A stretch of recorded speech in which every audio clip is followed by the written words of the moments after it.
Bismillahirrahmanirrahim. Assalamualaikum warahmatullahi wabarakatuh. Halo sobat teknologi, kembali lagi sama saya di sini Afrizal Nuripan sebagai host pertama yang akan memandu pembicaraan kali ini, pembahasan kali ini. Dimanapun kalian berada, semoga kalian dalam keadaan baik-baik saja ya teman-teman. Dan saya pun di sini tidak sendiri, saya ditemani oleh rekan saya. Ya, dengan aku Muhammad Badrohid dari rekan Afrizal ini. Di sini saya akan menemani pembahasan tema hari ini, yaitu kita akan membahas doxing. Doxing itu apa sih? Doxing itu adalah menyebarkan data pribadi seseorang dengan sengaja yang bertujuan untuk mempermalukan korban tersebut dan menyerang data pribadi korban. Nah, kadang kasus ini terjadi karena berbeda pendapat ya teman-teman, sehingga bisa kita secara langsung menyebarkan KTP maupun nomor telepon, alamat rumah, ya, sampai foto-foto pribadi korban tersebut. Maka dari itu hari ini kita mengundang dan mengajak narasumber kita, Ustadz Ahmad Gustiawan, ya, SAG. Nah, beliau ini mengajar di Madrasah Internasional ya Ustadz, ya, di Samarinda lebih tepatnya. Beliau ini mengajar Al-Quran.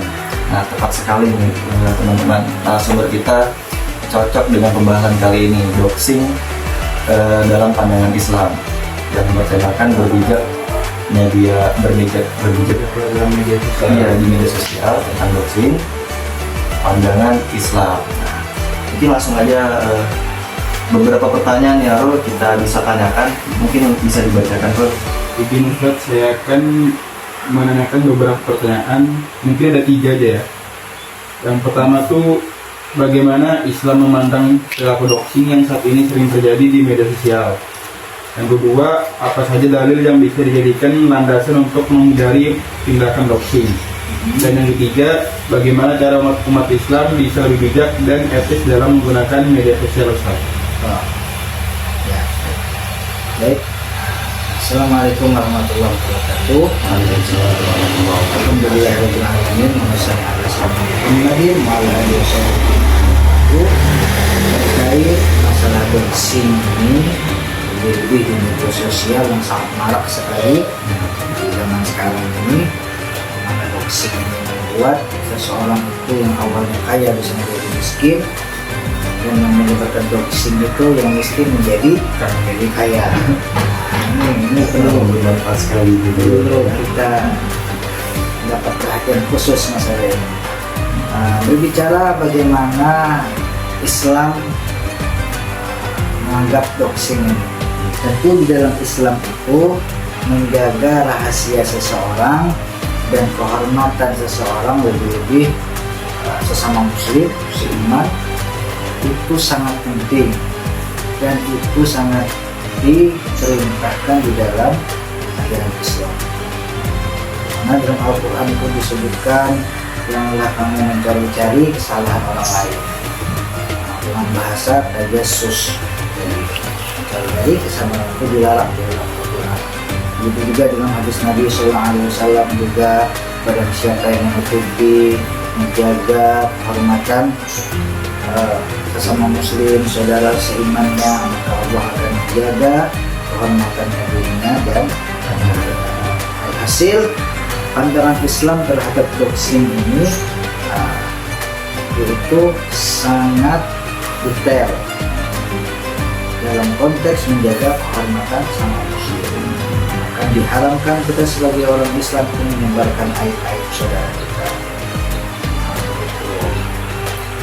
Itu pertanyaan pertama. Sudah jelas ya, dalam Al-Quran itu dilarang. Walaupun berbicara dalil tadi ya. Yang kedua, dalil Al-Quran sudah jelas, itu disebutkan di dalam surah Al-Hujurat ayat 12 yang disebutkan dengan tajassasu tadi. Wala tajassasu ya ayyuhalladzina amanu jatanibu katsiran minadh-dhanni inna ba'dadh-dhanni itsmun. Wala tajassasu, wahai orang-orang yang beriman, jauhilah banyak dari prasangka. Artinya kita tidak boleh terlalu banyak berprasangka karena seseorang, jadi prasangka buruk. Yang disuruh kepada kita prasangka yang baik, yang positif. Semuanya sebagian prasangka itu adalah dosa. Kita makanya sebelum kita menjudge seseorang, kita melihat berita seseorang, doxing seseorang di media sosial, maka ada yang namanya klarifikasi, atau bahasa agamanya apa? Tabayun. Nah, harus tabayun ini benar atau tidak. Kalaupun benar beritanya, maka kita wala tajassasu, jangan mencari-cari kesalahan seseorang, jangan mencari-cari kesalahannya. Itu Quran juga menyebutkan, yaitu Quran surah Al-Hujurat ayat 12. Adapun hadis Nabi SAW diriwayatkan oleh Imam At-Tirmizi, "Man yabtaghi aurata akhihil muslim, wallahu yabtaghi auratahu, wa may yabtaghi auratahu yafdahu walau fi jawfi rahlihi." Barang siapa mencari aib saudaranya sesama muslim, Allah akan mencari aibnya, dan barang siapa yang Allah cari aibnya, niscaya Allah akan membongkarnya walaupun dia dalam rumahnya sendiri. Yang ada di hadis Nabi, "Man satara musliman satarahullah fid dunya wal akhirah." Siapa orang yang menutupi aib seorang muslim lainnya, maka Allah akan menutupi aibnya di dunia dan di akhirat. Hasil dua dalil ini sudah cukup dari kita, yaitu Al-Quran dan hadis Nabi SAW. Al-Quran adalah firman Allah yang tidak bisa diduga dan disempurnakan oleh hadis baginda Nabi SAW. Maka kesimpulannya, doxing di dalam Islam itu sangat dilarang, tidak boleh. Kita disuruh untuk berhusnuzon dan disuruh untuk menjaga kehormatan sesama muslim. Yang ketiga, bagaimana cara umat Islam bisa lebih bijak dan etis dalam menggunakan media sosial? Bagaimana cara umat Islam supaya lebih bijak dan etis dalam menggunakan media sosial? Lebih generasi muda, ya, agar tidak terjerumus dalam perilaku digital yang merugikan. Yang pertama itu perkuat fondasi akhlak dan keimanan. Yaitu di dalamnya kita bermedia sosial itu kita niatkan untuk suatu kebaikan, niat yang lulus. Innamal a'malu binniyat. Semua itu berawal dari niat. Untuk perkuat fondasi niat yang baik ini, fondasinya itu ya akhlak dan iman.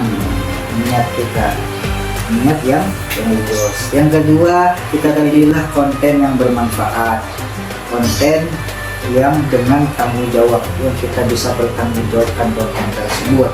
Yaitu jangan mengkonsumsi konten-konten yang mengandung fitnah, bullying, hoax, doxing tadi, lebih-lebih pornografi, diharamkan. Tidak boleh ya. Jadikan media sosial itu adalah sebagai ladang amal untuk membagikan ilmu-ilmu, berdakwah, motivasi, menjadi konten inspiratif pada seseorang, sehingga orang ketika melihat konten kita menjadi semangat hidup, dan lain sebagainya, menjadi rajin ibadah, menjadi kreatif. Itu pilih konten dengan tanggung jawab. Yang ketiga, hindari budaya viral tapi merusak. Ini dikit-dikit viral di kita harus bisa memilih ini viralnya bagus atau tidak. Maka kita pilih viral yang bermanfaat, yang bagus, yang bisa membuat orang itu makin maju ke depannya, makin sukses ke depannya. Jangan yang merusak. Kajian misalnya, Kajian atau bagus tuh, jangan yang viral yang nggak bagus nih seperti video game gitu, jangan. Ya, viral yang bagus, yang edukasi kebaikan. Misalnya cara menanam cabai, cara menanam jagung, itu kan sesuai dengan profesi kita, sesuai dengan kebiasaan kita. Misalnya kita menguasai digital, kita sebarkan konten tentang bagaimana supaya digital ini lebih mudah, bagaimana supaya sesuai dengan kebiasaan kita. Yang keempat, berteman dengan orang-orang baik. Ini penting nih. Kata Nabi itu, di dalam agama Islam itu diajarkan kita bahwasanya kita disuruh memilih lingkungan yang bagus. karena itu sangat berdampak. Kalau lingkungan jelek, selambat laun kita akan ikut menjadi maka kita memang disuruh untuk berteman dengan orang-orang yang baik, dan kita berusaha untuk menjadikan orang yang belum baik menjadi baik. Jangan kita terjerumus dari baik menjadi tidak baik. Nah, itu. Dan yang kelima, terus belajar literasi digital dan agama. Jadi sangat penting ini. Di digital, teknologi, media sosial kita jadikan buat pembelajaran. Kita cari literasi atau bacaan-bacaan yang membuat ilmu kita menjadi luas. Dan jangan lupa cari literasi yang bisa dipertanggungjawabkan. Sangatnya jelas, keilmuannya jelas. Jangan mencari. Nah, ini pentingnya juga berguru. Walaupun kita baca di media sosial tentang ini, tetap kita harus mencari guru yang bisa menjelaskan. Belajar agama ini penting. Agama ini buat apa? Buat menjaga fondasi kita itu lebih kuat supaya kita tidak goyah. Secara umum gitu. Dan yang terakhir, yang keenam, jadilah muslim yang bijak dan bergaya. Muslim yang bijak bagaimana? Yaitu yang mempunyai konten yang beretika, inspiratif, mendidik. Nah, itu yang menebarkan dakwah, menebarkan manfaat dan membangun peradaban. Yang bergaya saing, bukan hanya di lokal tapi nasional dan internasional. Orang-orang dulu itu belajarnya berusaha bagaimana cara menciptakan ini, bagaimana cara menciptakan ini. Orang-orang sekarang bagaimana supaya ini jatuh, maka carilah aib-aibnya, carilah kesalahan-kesalahannya yang di masa lalu, di up lagi. Nah, sehingga orang tersebut jatuhlah karirnya dan lain sebagainya. Ada orang itu sudah berubah. Iya, padahal orang itu sudah bertaubat, sudah tidak lagi melakukan kemaksiatan, kejahatan, tapi kita meng-up kembali kesalahan-kesalahan dia di masa lalu. Nah, itu sangat dilarang dalam agama Islam. Oleh sebab itu, sebagai anak muda yang bermartabat, anak muda yang bagus, lebih-lebih anak muda Islam, harus menjauhi yang namanya toksik. Jangan sibukkan diri kita pada hal-hal yang tidak bermanfaat, tapi sibukkan diri kita kepada hal-hal yang bermanfaat, yaitu menambah keilmuan dan menambah wawasan agar menjadi manusia terbaik di generasi yang akan datang. Mungkin itu saja dari saya. Luar biasa ya. Jadi itu kita udah dengar ya penjelasan dari narasumber kita, Ustadz Gustiawan Ahmad Gustiawan SID. Jadi itu penjelasannya, bukan secara sosial aja yang dilarang ya. Dalam agama juga sudah jelas dilarang, maupun dalam Quran, dari hadis juga sudah jelas sudah dilarang. Dan Islam juga itu melarang kita membongkar aib ya. Bukan lebih baik untuk menjaga kehormatan apalagi sama muslim. Dan ada tuh penjelasan bahwa jari-jari kita itu, seluruh tubuh kita itu bakal ditanggungjawabkan di akhirat ketika kita menyebarkan, luaskan aib orang gitu ya. Jadi perlu digarisbawahi tadi, setiap sesuatu ada pengecualian. Jadi ada doxing yang diperbolehkan tadi. Apa itu? Doxing diperbolehkan yaitu ketika yang tujuannya untuk menyelamatkan seseorang, kemaslahatannya untuk umum, untuk masyarakat kebanyakan. Contoh, misalnya ada seseorang yang terbiasa berbuat kriminalitas, kejahatan, merampok atau menjual barang-barang terlarang, yang dampaknya merugikan atau merusak masyarakat setempat. Maka doxing seperti ini diperbolehkan. Dalam artian contohnya ketika kita tahu orang tersebut memang sering melakukan kemaksiatan, sering melakukan kejahatan yang merugikan orang lain, maka boleh kita menyebarkan bahwa si fulan ini harus diwaspadai. Kita harus berhati-hati sama si fulan ini karena dia memang sudah terkenal di daerah tersebut sering melakukan kejahatan yang merugikan orang lain. Itu doxing ya, diperbolehkan. Doxing diperbolehkan dalam Islam demi menjaga keselamatan bersama. Nah, jadi buat teman-teman di sini mari kita gunakan media sosial itu dengan bijak dan jaga etika kita dalam bermedia sosial.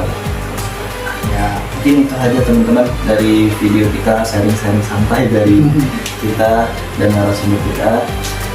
Terima kasih Ustaz Ya, Abdul Jamal telah memberikan waktunya untuk diwawancarai ya. Dan pembelajaran mungkin singkat ya, Bisa jadi pelajaran bagi juga kita. bisa dipahami lah. Iya. amin. Saya sebagai host pertama pamit undur diri. Jika ada kesalahan kata atau kurang berkenan di dalam video tersebut, dalam video ini, dan Saya Batur Wasik juga meminta maaf bila ada kata-kata yang kurang bisa dipahami dan kurang jelas atau yang bisa juga salah-salah. ya nggak apa-apa. Oke. Kami dari sering-sering time santai, sering-sering time santai. Santai. Oke, kami berkata undur diri ya teman-teman. Kami akhiri. Assalamualaikum warahmatullahi wabarakatuh. Waalaikumsalam.